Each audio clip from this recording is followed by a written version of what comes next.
ivoiriens. Depuis ma sortie de prison, je me suis régulièrement adressé à vous pour partager avec vous mon espérance en une Côte d'Ivoire qui compte dans le concert des nations.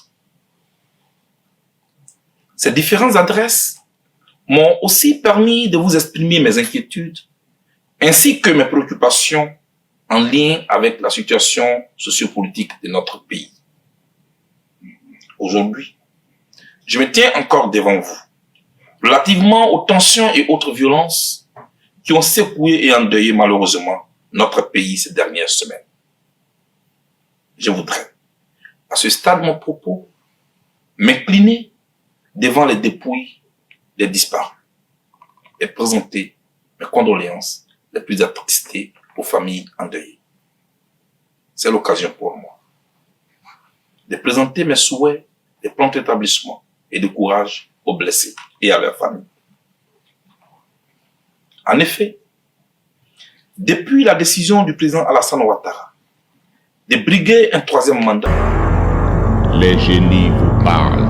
La Côte d'Ivoire, notre pays, a renoué avec ce qui malheureusement s'apparente désormais à une culture électorale dans notre pays, c'est-à-dire la violence. Le troisième mandat du président de la République, s'il est le souhait des militants du RHDP, reconnaissons-le, est controversé, sinon conflictuel, en ce qu'il a déjà causé des morts et des blessés. Ce troisième mandat compte déjà ses premiers déplacés dans plusieurs localités de notre pays.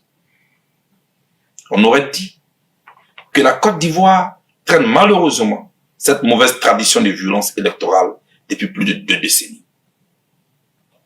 Elle a commencé avec quelques blessés en 1990, lors des premières élections multipartisanes, pour occasionner ses premiers morts en 1995 au compte du boycott actif.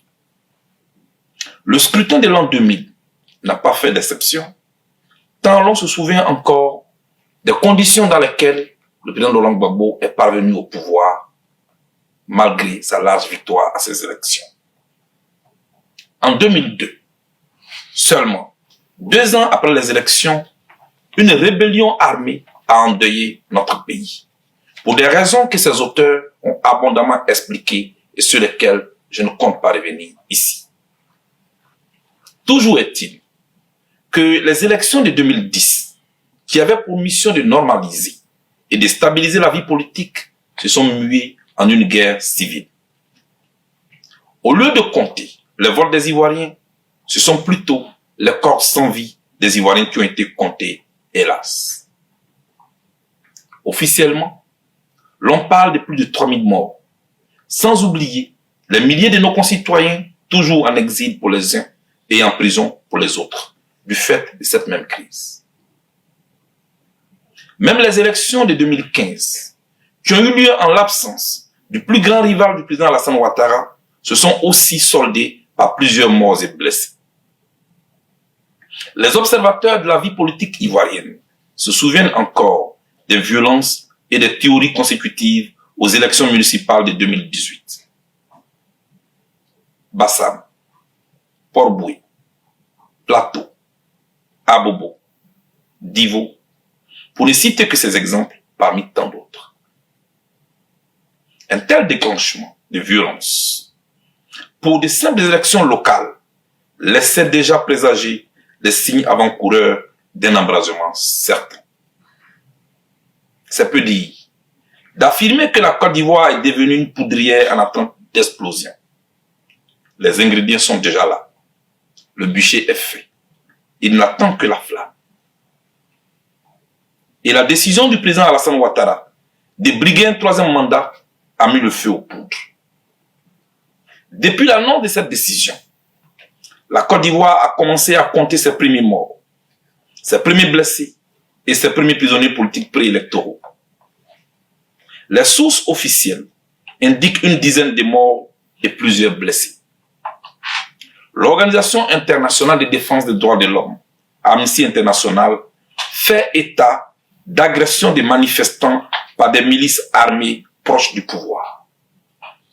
Si à Bonois, Miesan Kwao Arsène a été froidement tué par balle réelle, à Divo, c'est un autre jeune qui a été, quant à lui, brûlé vif.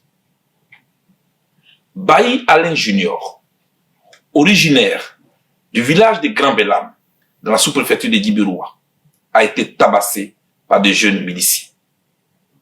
Après l'avoir mis nu, ils l'ont traîné dans toute la ville de Djibiroua, l'obligeant à scander des slogans à l'honneur du président Alassane Ouattara.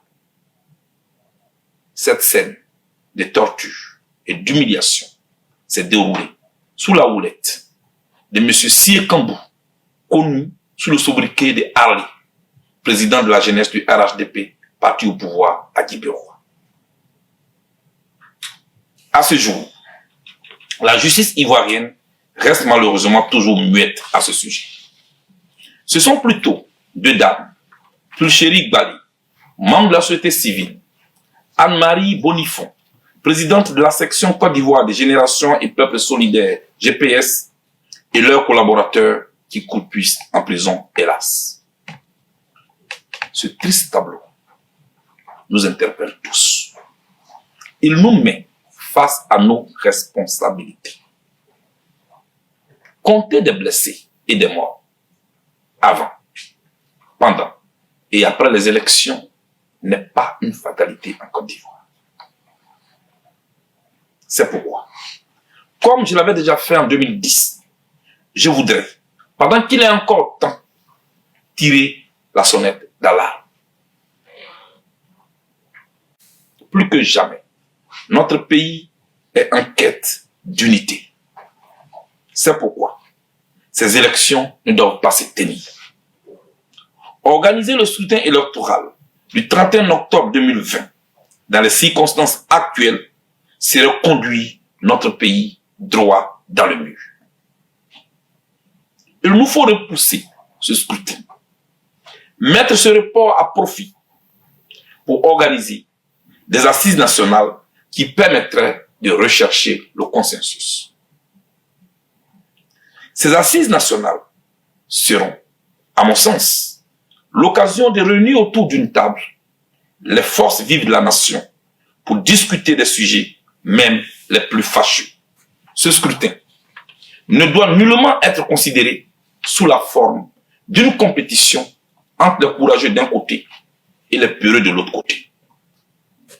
Il s'agit plutôt ici que nos égaux en souffrent, de rassembler les filles et fils de la Côte d'Ivoire en vue de sauver des vies humaines et de construire une Côte d'Ivoire réconciliée avec ses institutions.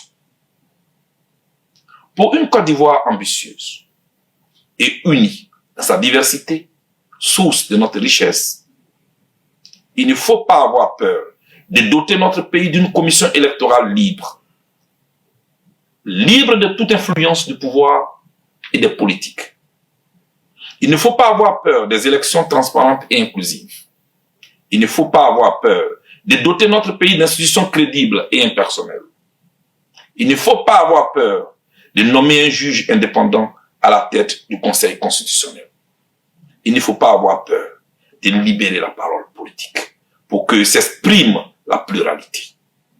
Il ne faut pas avoir peur de la confrontation des idées. Il ne faut pas avoir peur de l'audit de la liste électorale pour la rendre crédible. En un mot, il ne faut pas avoir peur de la démocratie. Que Dieu bénisse et protège la Côte d'Ivoire, notre pays. Charles Blé Goudé, je vous remercie. Mon intervention s'impose, car l'heure est grave. Les génies vous parlent.